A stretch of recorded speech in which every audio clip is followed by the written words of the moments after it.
Hello my beautiful flowers. Today in this video we're going to talk about the style logic for the left-down quadrant, which is also known as the Ruby style key. So in my previous video in this series, I have so far introduced the concept of the style logic. I've told you that's the process by which you decide style stuff and how you decide whether your choices are good. I've also talked about how you can see the style key as kind of a style logic sandwich where there is a starting point and an end point and important things in the middle. So let me explain today how this sandwich works for the Ruby style key, and then I'm going to go through a couple examples. So the starting point for the Ruby key is the internal landscape, right? When you're figuring out what new stuff do I want to buy, or you're packing for a trip, or you're just like picking an outfit for the day, you really need to make sure that there is a clear connection between things you're choosing and your inner world, right? So flattering or stylish, whatever, that's not enough. The style really needs to be you in some way if you're going to use the Ruby key. So the inner connection can be through personal qualities or traits. This is easy for a lot of people. Just who are you, right? Like what feels important about who you are right now. You can just find a few words without overthinking it, right? Because we're all 1,000 different things. So the reason I'm laughing is because in some ways it's a complex question, but another way it's just to keep it on the surface, right? Is I'm creative, playful, and feminine, or I'm elegant and sensitive, or I'm feeling today like friendly and sweet, right? So just kind of finding some inner themes for yourself. Another option, which is really good, especially if you don't really like putting those types of words, is to think about internal images. Is there like an internal landscape that feels like you? Do you relate to like a powerful mountain or a welcoming beach? Are there some colors or color combinations or some textures, like imagery that just arises within you, like tropical colorful flower or moonlit sky? And these images you don't need to explain them, you don't need to justify why you feel they're internal to you, just tune into it, and that's the starting point. If you haven't worked with this approach before, you might feel like this is like way too abstract, way too unnecessary, just annoying to have to think about like your internal qualities. But in my experience, okay, it takes time, it takes a bit of practice to get in touch with internal landscape, but it's revolutionary and it is absolutely worth all of the effort it takes, because without the inner connection for the Ruby key, it's so easy for you to fall into the lost girl, right? Where there are just like endless options, you just keep trying stuff, or you feel totally paralyzed by it and nothing ever really feels right, and you're just like in this shopping, trying on cycle because you're not rooted inwards. So that's the starting point on the sandwich. Now let's talk about the end goal, which is your experience with the clothes, right? That's your priority, is your experience. And your goal with the Ruby key is to experience your inner world, right? Style for you is so very self-centered in the best possible way, because as a Ruby, it's easy for you to get overwhelmed, like distracted by the outer world, external expectations, opinions. You can get like really disconnected from yourself. So for you, style really helps you counterbalance that, because it helps you stay rooted in who you are and what you're all about. So personal style really charges your own battery by reminding you like, this is who I am. So this is a physical embodiment of something within you that helps you feel secure, helps you feel more confident. So if your starting point was creative, playful, and feminine, and that's what you want to get connected with, your goal is to create an outfit that helps you feel creative, feminine, and playful, right? It's so simple. So let's say we do like a flowy satin midi skirt, we do a sweater with like an abstract leopard print, and then let's do like a colorful eyeliner. So the skirt is doing feminine, the sweater is doing playful, and the eyeliner and just like the whole combo feels creative. Success, right? It's just as simple as that, and that's just one little example. And even though it's simple, it does require work to learn how to do this, because you're learning your own style language, right? I've talked about this in my previous videos on the style dictionary. What is elegant for one person is not at all elegant for another. We have to find what's going to give you the desired experience. So if it's important for you in this season of life to feel playful, what's actually playful for you. So now we have the starting point, we have the end goal, and let's talk about what's in the middle, the styling techniques. So that's how we actually go from, wanting to create the elegant, sensitive outfit to the end goal of feeling elegant and sensitive in our outfit. We're like, how do we do it? You can layer other style systems in here, like if you have a color palette, body types, current trends, like just any advice you want can go in there. But there's two really important techniques I teach for Ruby. First of all, it's the sensory approach.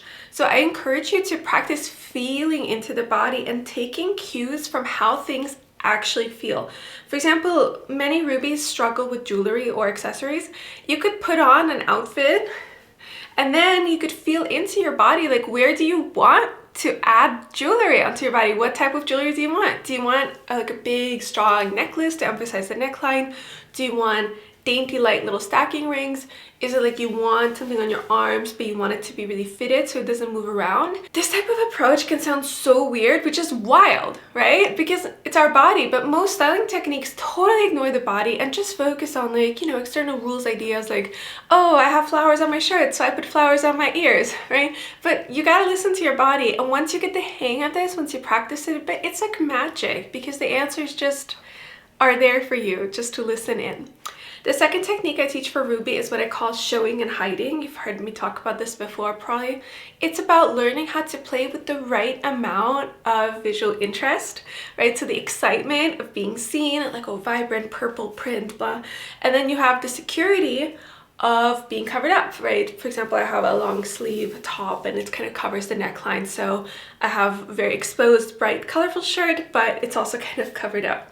And this sensory approach and the showing and hiding are really, really critical style skills for Ruby. So I've talked about them in my videos. If you want to practice these, I go through them step by step in my Ruby Foundations course, which I'm going to link in the description box. Now let's just go through a couple of quick examples of a Ruby style process. First, let's do a wardrobe planning example. Let's say you got a new job, it requires a lot of meetings and you need some new pieces for that. So let's get all the outside practical details out of the way. That's always step one, right? It's spring, it's summer, so it's warm, but it's not hot. You need shoes that are walkable, but that really cover your feet. Your workplace is semi-formal, so it's not too casual, not too dressy. That's the outside factors. We really want to get clear on these so that you always feel safe that the parameters are taken care of, but then you just want to set it aside and go back to starting on our starting point, right? What's the sandwich? The internal landscape. Because it's so easy to get sucked into thinking about what do the clients want to see? What do the new colleagues want to see? What does a person in this job wear? But for Ruby, you need to think about what you want. Who are you in this moment in life? What does this job mean to you? So let's say, well, I'm in a season of life that's all about confidence, inner strength, and self-love. That's why you got the fancy new job, because you finally got the confidence to put yourself out there, interview for it, and now you're excited to prove yourself, assert yourself, take the space, right? So for you, there's a big theme of being present, taking a space in a confident, powerful way. So that's the starting point. And the question is, what are the clothes that are gonna help you feel connected to those feelings of confidence, the inner strength, the self-love? So one thing to start with obviously is color. Let's say for colors for you, deep colors like plum, burgundy, and forest green.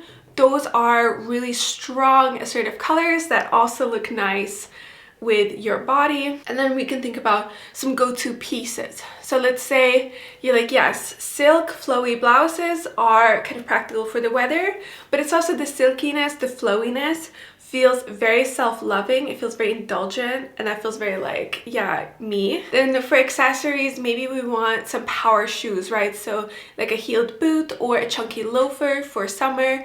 So it gives you that coverage, but also gives you this strength, and it just makes you feel more confident when you come into a meeting with that little bit of height from the loafer. Also, maybe you want a structured leather bag that you can always bring with you, because that feels really strong, right? It's structured, so it literally helps you feel powerful.